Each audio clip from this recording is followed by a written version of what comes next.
Dans cette ancienne cité minière, le président de la République a été accueilli dans la ferveur populaire et la tradition d'hospitalité locale.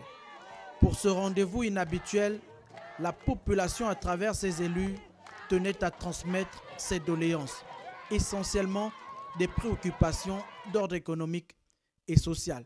Monsieur le Président de la République, la fermeture de la commune va entraîner la perte de plus d'1 millier d'emplois directs. Le chômage s'est installé, devenant ainsi, avec ses corollaires, les choses les mieux partagées par nos compatriotes. L'occasion était donc propice aux questions de développement, dans l'intérêt du développement de la localité. On peut être en désaccord avec l'autre, c'est normal, ça arrive, mais ce désaccord doit rester au stade de la confrontation d'idées et de projets. Il ne doit pas devenir un affrontement entre les personnes, un affrontement entre les familles ou entre les clans. Et cela aussi ne doit pas être une raison pour manquer de civilité et manquer de politesse. Lorsque le président de la République vient dans n'importe quelle localité du pays, les responsables doivent être là pour l'accueillir. C'est le respect qui est dû à l'institution.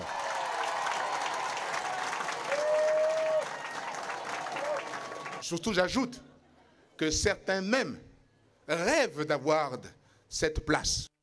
L'eau, l'électricité, l'environnement, bref, le bien-être social des habitants de la cité constitue l'enjeu essentiel de la présence du président Ali Bongo Ondimba, loin, bien loin des discours démagogiques. Vous savez, mes chers compatriotes, la démagogie c'est facile et la vérité est difficile. Mais vous savez très bien que, comme on dit, le mensonge prend l'ascenseur et la vérité prend l'escalier.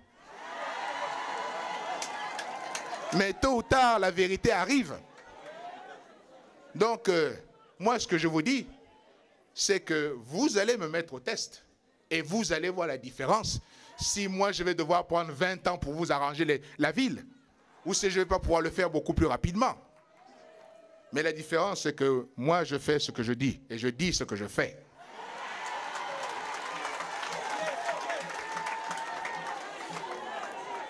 Avec votre aide, avec votre soutien, on va trouver les solutions pour Mounana.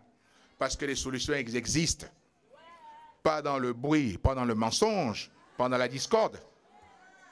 Elles existent dans le calme, dans la cohésion, dans l'unité. C'est ensemble qu'on s'assoit et on se dit, bon, maintenant qu'est-ce qu'on va faire? En plus, il faut croire que votre message ces dernières années n'est pas arrivé parce que peut-être vous n'aviez pas les bons représentants.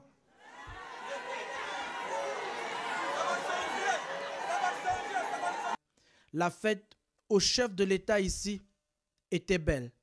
Avec elle, certainement, s'ouvre une nouvelle ère chargée d'espoir pour cette localité.